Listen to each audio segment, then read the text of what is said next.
சின்ன பிள்ளைங்க, புதுநன்மை எடுத்த பிள்ளைகள், பெந்தகோஸ்தே திருநாள் அன்று என்ன நடந்தது? ஆத்தா உங்களதான் கேட்கிறேன், கவனம் உட்காந்துறீங்க. அனுஷியா சொல்லு, பெந்தகோஸ்தே திருநாள் அன்று என்ன நடந்தது? மனசுலே இருந்து வரமாட்டேங்குது இல்ல? தெரியுங்க, பெந்தகோஸ்தே திருநாள் அன்று என்ன நடந்தது?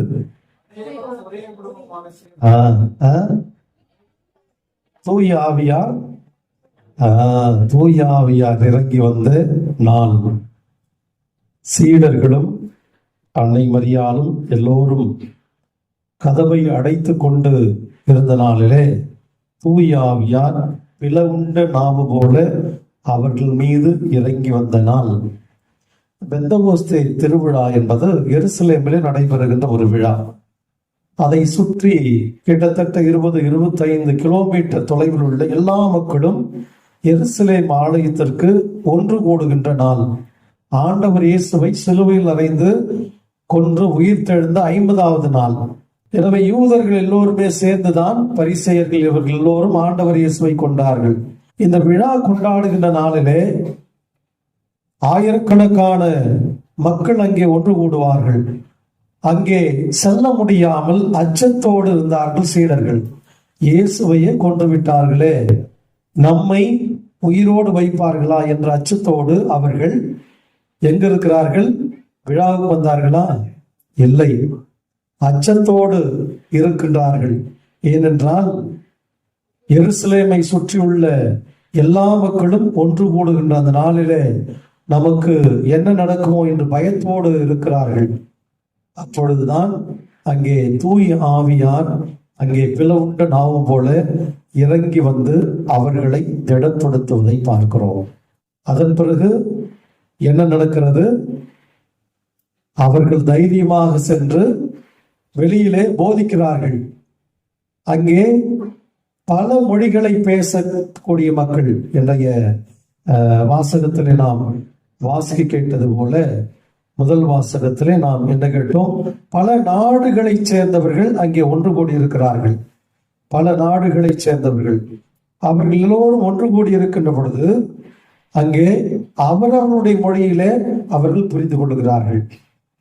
தூய ஆவியாருடைய அந்த வல்லமையினால் அங்கே சீடர்கள் வெளியிலே சென்று தைரியமாக இயேசு கிறிஸ்து உயிர்த்து விட்டார் என்று அவருடைய உயிர்ப்பை பற்றி தைரியமாக போதிக்கிறார்கள். அங்கே இருந்தவர்கள் எல்லோருமே பல மொழிகளை பேசக்கூடியவர்கள் இருந்தாலும் கூட அவரவருடைய மொழியிலே புரிந்து கொண்டதை நாம் பார்க்கிறோம். இன்றைய நாள் திரு அவையினுடைய பிறந்த நாள் என்று கூட சொல்லுவார்கள். இன்றுதான் திரு அவை பிறந்த நாள். இன்றுதான் கிறிஸ்துவை ஏற்றுக்கொண்டவர்கள் இன்றுதான் ஒன்று கூடுகிறார்கள். ஒன்று கூடியிருந்த மக்கள் கிட்டத்தட்ட 5000 பேருக்கு மேல் ஒரே நாளிலே கிறிஸ்துவை ஏற்றுக்கொண்டதாக, இந்த பெந்தகோஸ்தே திருவிழா நாளிலே ஏற்றுக்கொண்டதாக நம்முடைய ஆண்டவருடைய வார்த்தை நமக்கு சொல்லுகிறது. எனவே இன்று திரு அவையினுடைய பிறப்பு விழாவாக கூட இன்றைய நாளை நாம் கொண்டாடுகின்றோம். எனவே பெந்தகோஸ்தே திருவிழா அன்று தூய ஆவியார் தன்னுடைய சீடர்களை எல்லாம் திடப்படுத்தியதால் இன்று கிறிஸ்துவை ஏற்றுக்கொள்ளக்கூடிய அளவிற்கு தைரியமாக வெளியிலே சென்று போதிப்பதை பார்க்கிறோம். எனவே தூய ஆவியார் நம்மை திடப்படுத்துகின்றவராக, நம்மை வலுப்படுத்துகின்றவராக, நம்மை ஒன்று சேர்க்கின்றவராக இருக்கிறார். அதைத்தான் நாம் இன்று உணர்ந்து கொள்ள அழைக்கப்படுகிறோம். எனவே பல்வேறு ஏற்றத்தாழ்வுகளையும் பல்வேறு முரண்பாடுகளையும் பல்வேறு பிளவுகளையும் பிணக்குகளையும் உடைத்து எல்லோரையும் ஒன்று சேர்க்கக்கூடியவர் தூய ஆவியார்.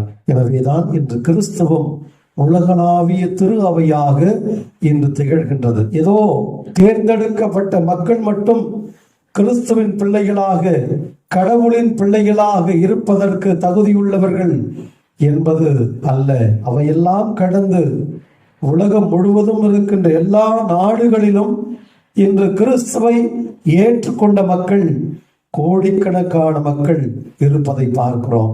இவை எதை உணர்த்துகின்றது என்றால், கடவுள் தருகின்ற, கடவுள் தந்த கடவுளின் ஆவி எல்லா இனத்தாரையும் ஒன்று சேர்க்கக்கூடிய வல்லமை பெற்றவர் தூய் ஆவியார். பிரியமானவர்களே, எனவே தூய் ஆவியார் என்பவர் எல்லா விதமான வேறுபாடுகள், பிளவுகள், ஏற்றத்தாழ்வுகள் எல்லாவற்றையும் களைந்து நீங்கள் எல்லோரும் கடவுளின் பிள்ளைகள் என்கின்ற உரிமையை கொடுக்கிறார். அதை நாம் புரிந்து கொள்ள அழைக்கப்படுகிறோம்.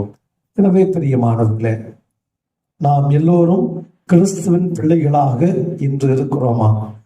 இன்று கிறிஸ்துவின் குடும்பத்தின் உறுப்பினர்கள் என்கின்ற உரிமையோடு நாம் வாழ்கிறோமா? அல்லது ஊனியல்புக்கு ஏற்றவாறு என்னுடைய வாழ்வு இருக்கிறதா என்ற 2வது வாசகத்துல நாம் வாசிக்க கேட்டது போல பவுலடிகளார் கலாத்தியருக்கு எழுதிய திருமுகத்திலே அழகாக சொல்லுகிறார். ஊனியல்பின் செயல்கள் எல்லாமே வெளிப்படையாய் இருக்கிறது. ஊனியல்பினுடைய செயல்பாடுகள் தூய ஆவியாருடைய அந்த தூண்டுதலுக்கு ஏற்ப வாழ்கின்ற வாழ்க்கை எப்படிப்பட்ட வாழ்க்கை என்பதை தெல்ல தெளிவாக படம் பிடித்து காட்டப்படுகிறது. ஊனியல்பு அல்லது தூய ஆவியாருடைய இயல்பு, இந்த 2 இயல்புகளையும் கொண்டிருக்கின்ற மனிதனுடைய வாழ்க்கை போராட்டம். தூய ஆவியாருக்கு ஏற்றவாறு வாழ்வதுதான் நம்முடைய இந்த கிறிஸ்துவ வாழ்வினுடைய போராட்டமாக இருக்க வேண்டும். எனவே என்னுடைய வாழ்வு எப்படிப்பட்டதாக இருக்கிறது? பல நேரத்துல நான் பொய் சொல்லக்கூடாது என்று நான் நினைக்கிறேன். அப்படித்தானே? பொய் சொல்லக்கூடாதுன்னு நினைக்கிறேன். தவ காலத்துல பாவ செய்தனம் பண்ணும்போது பொய்யே சொல்லக்கூடாது. 1 நாள், 2 நாள், 3 நாள் கஷ்டப்பட்டு 1 வாரம் வாழ்ந்தது பொய் சொல்லிடும். தவறே செய்யக்கூடாது, நான் இந்த பழக்கத்திலிருந்து நான் விடுபட வேண்டும் என்று நான் முயற்சி செய்கிறேன். ஆனால் 1 வாரம், 1 மாதம் கடைபிடிக்க முடிகிறது, என்னால் முடியவில்லை. அதைத்தான் ரோமையருக்கு எழுதிய திருமுகத்திலே பவுலடிகளார் அழகாக மனிதருக்குள்ளே இருக்கின்ற போராட்டத்தை அழகாய் சொல்லுகிறார். இந்த உலகத்திலே எல்லா மனிதரும் புனிதர் அல்ல. இந்த வாழ்க்கையிலே நாம் ஊனியல்புக்கு அடிமையாகி வாழ்ந்து கொண்டிருக்கிறோம். அதை உணர்ந்து அதிலிருந்து வெளிப்பட்டு வருகின்ற பொழுது, அதிலிருந்து விடுபட்டு வருகின்ற பொழுதுதான் நாம் புனித நிலைக்கு உயர்த்தப்படுகிறோம். அப்படி வாழ்ந்தவர்கள் தான் இந்த திரு அவையிலே புனிதர்களாக உயர்த்தப்பட்டிருக்கிறார்கள். எனவே மனிதருக்குள்ளே இருக்கின்ற போராட்டம் எப்படிப்பட்டதாக இருக்கிறது? ரோமையருக்கு எழுதிய திருமுகத்திலே 7வது அதிகாரத்திலே 14 முதல் அழகாய் பவுலடிகளார் சொல்லுகிறார். திருச்சட்டம் ஆவிக்குரியது என்பது நமக்கு தெரிந்ததே, ஆனால் நான் ஊனியல்பினன், பாவத்திற்கு அடிமையாக விற்கப்பட்டவன். ஏனெனில் நான் செய்வது என்னவென்று எனக்கே தெரிவதில்லை. ஒரு சில பேர் சொல்லுவாங்க, நான் என்ன கோபம் வந்துருச்சுன்னா நான் என்ன செய்யணும் எனக்கே தெரியல அப்படின்னு சொல்லுவாங்க. அப்படி சொல்ல பவுலடிகளார். வாசிங்க. எதை செய்ய விரும்புகின்றேனோ அதை நான் செய்வதில்லை. இந்த உலகம் எதை வெறுக்கின்றேனோ அதையே செய்கின்றேன். இந்த உலகத்துல யாராவது நான் ரொம்ப கெட்ட மனுஷனா வாழணும் அப்படின்னு ஆசைப்படுறவங்க யாருன்னா இருக்கீங்களா? கை தூக்குங்க. நான் இந்த உலகத்துல நல்ல பேரே எடுக்கூடாது, நல்ல மனுஷனா வாழக்கூடாது, கெட்ட மனுஷனாவே கெட்ட மனுஷியாவே வாழணும் அப்படின்னு ஆசைப்படுறவங்க யாருன்னா இருக்கீங்களா? யாருன்னா இருக்கீங்களா? இல்லையா? அப்படியா? ஆனா நம்மள கெட்டவங்கன்னு சொல்றாங்க நிறைய பேர்ல. கெட்டவங்கன்னு சொல்றாங்கல்ல. ஆனா நம்ம செய்யறது ஒரு சில காரியங்கள் கெட்டது என்பது தெரியுமே நமக்கு. கெட்டது செய்யறோமா? நல்லதே செய்யறவங்க எல்லாம் கை தூக்கு. நான் கெட்டதே செய்யல சாமி, நல்லதே தான் செய்யறேன் அப்படின்ற கை தூங்க. இல்ல.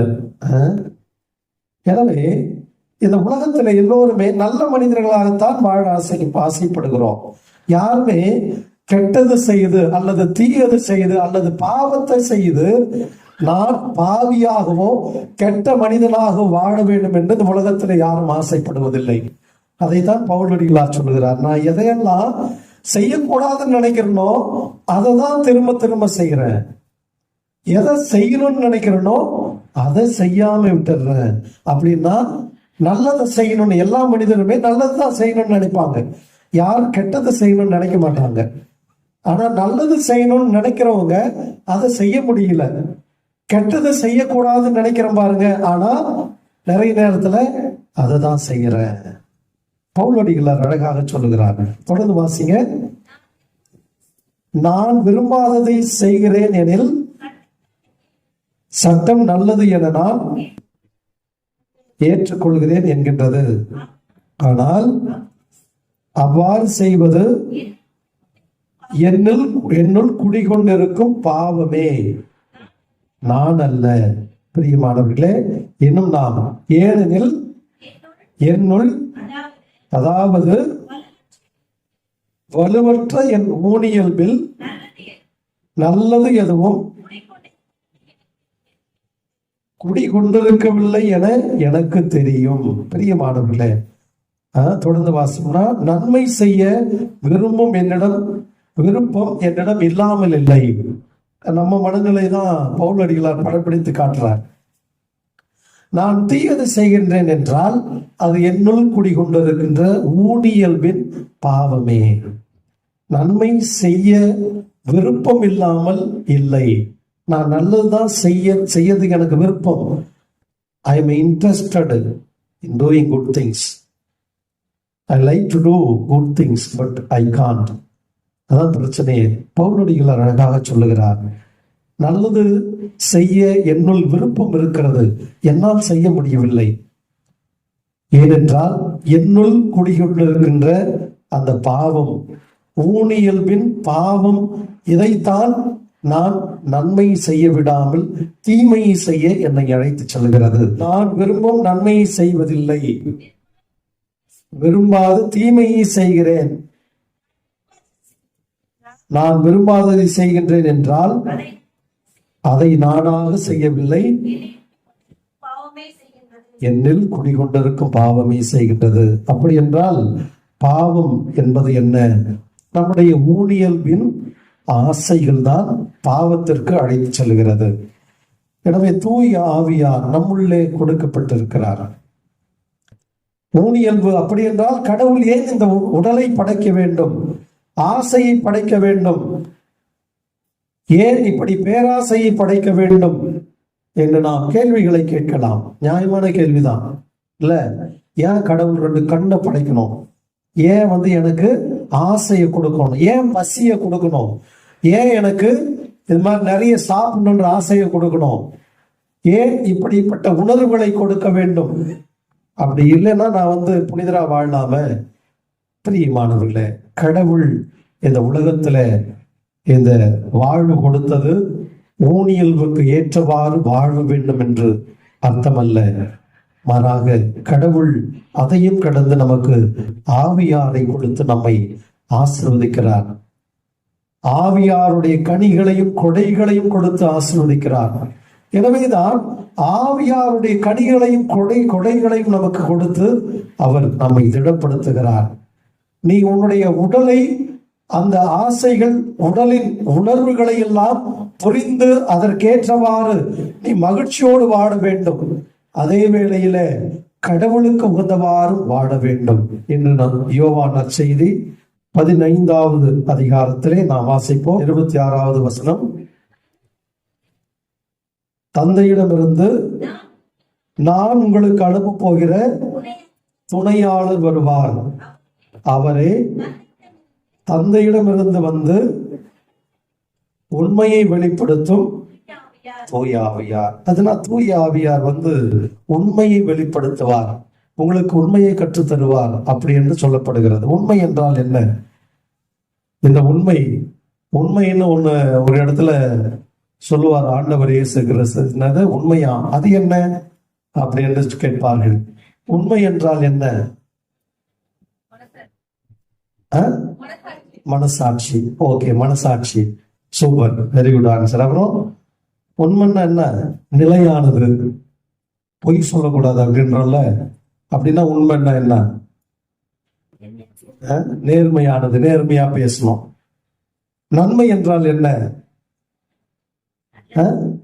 நல்லது செய்யணும், நல்லது செய்யணும். நன்மைக்கு எதிரானதெல்லாம் தீமை என்று சொல்வார்கள். Absence of good is evil அப்படின்னு சொல்வார்கள். நல்லது இல்லாத அந்த தருணம் தீமை அங்கே ஏற்படுகிறது என்று சொல்வார்கள்.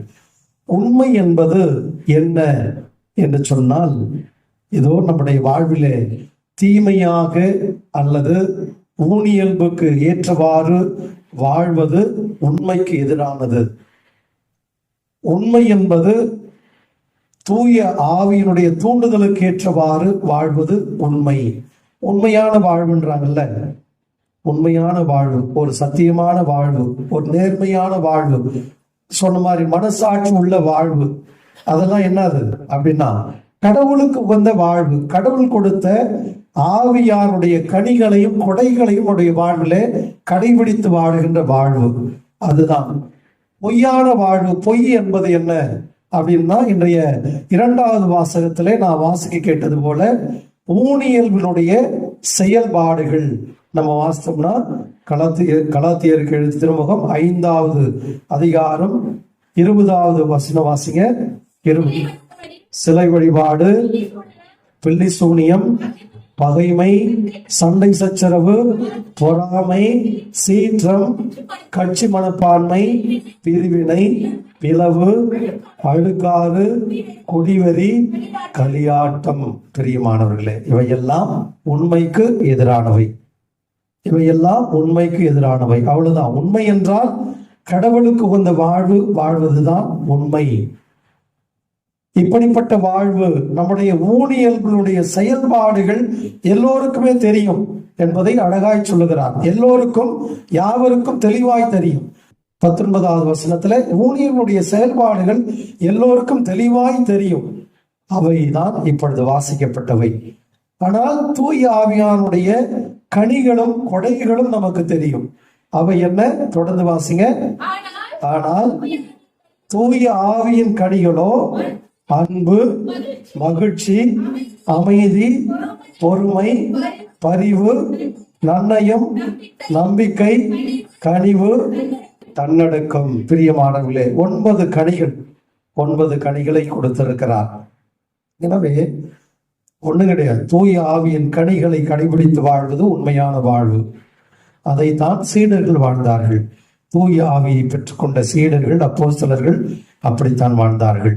எனவே பொய்யான வாழ்வு ஊனியல்புக்கு ஏற்றவாறு அழுத்தம் கொடுத்து வாழ்வது. எனவே இந்த சிலை வழிபாடு, கெட்ட நடத்தை, காம வெறி, பில்லி சூனியம், பகைமை, சண்டை சச்சரவு, பொறாமை, சீற்றம், கட்சி மனப்பான்மை, பிரிவினை, பிளவு, அழுக்காறு, குடிவெறி, களியாட்டம், இவையெல்லாம் நம்முடைய வாழ்விலே ஏதாவது ஒன்று நம்மை பற்றி கொண்டிருக்கும். இது எல்லாமே இல்லை என்கிட்ட அப்படின்னு சொல்றவங்க கை தோணினா உங்களுக்கு பிரைஸ் 1000 ரூபாய் பிரைஸ். இப்பவே கொடுத்துறேன். இருக்கா? இப்பவே கொடுத்துருவாங்க. இப்பவே போய் சொல்லு. இவையெல்லாம் நம்முடைய வாழ்விலே கண்டிப்பாக இருக்கும். இவையெல்லாம் இருக்கும். இதை போராடி வெற்றி கொள்வதுதான், அதற்காகத்தான் தூய ஆவியை கடவுள் நமக்கு கொடுத்து திடப்படுத்துகிறார். இந்த உலகத்திலே பிறப்பவர்கள் எவரும் புனிதர்கள் அல்ல. தேர்ந்தெடுக்கப்பட்டு அதை நோக்கி போராட்டத்தை தொடர்ந்து போராடி கடைசியாக வெற்றி கொண்டு வாழ்பவர்கள் தான் புனிதர்களாக உயர்த்தப்படுகிறார்கள். இந்த உலகத்துல நல்ல மனிதர்களாக உயர்த்தி பிடிக்கப்படுகிறார்கள் என்பதை நாம் பார்த்து கொண்டிருக்கிறோம், பார்க்கிறோம், மறுக்க முடியாது. இந்த உறுதி பூசல் எப்ப கொடுக்குறாங்க தெரியுமா? எப்ப கொடுப்பாங்க? என்ன வயசு அதுக்கு? 14 வயசு முடிஞ்சிருக்கும். கேனல்லா திருச்சபை சட்டத்தின்படி 14 வயது இருக்க வேண்டும். 14. அப்பதான் டீனேஜ்ல கொடுப்பாங்க உறுதி பூசல். ஏன் தெரியுமா? அப்பதான் வெரி குட். அப்பதான் பட்டாம்பூச்சி பறக்கிற வயசு நம்ம பிள்ளைங்களுக்கு. அப்பதான் பட்டாம்பூச்சி பறக்கும். அதெல்லாம் அந்த வயசு. அப்பொழுதுதான் அவனுடைய வாழ்வு திசை மாறி போய்விடக் கூடாது. பிள்ளைகள் எல்லாவற்றையும் நல்லது கெட்டது என்பதை தெரிந்து கொள்ளுகின்ற வயது அந்த டீனேஜ்.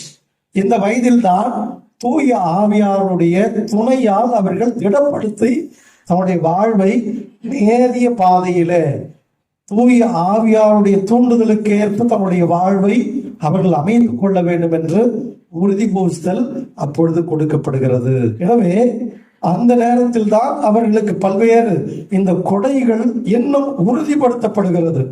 திருமுழுக்கின் பொழுது தூய ஆவியாரால் அபிஷேகம் செய்யப்பட்ட குழந்தைகள் உறுதி பூசுதலின் பொழுது அவர்கள் இன்னும் திடப்படுத்தப்படுகிறார்கள், உறுதி பெறப்படுகிறார்கள், உறுதிப்படுத்தப்படுகிறது.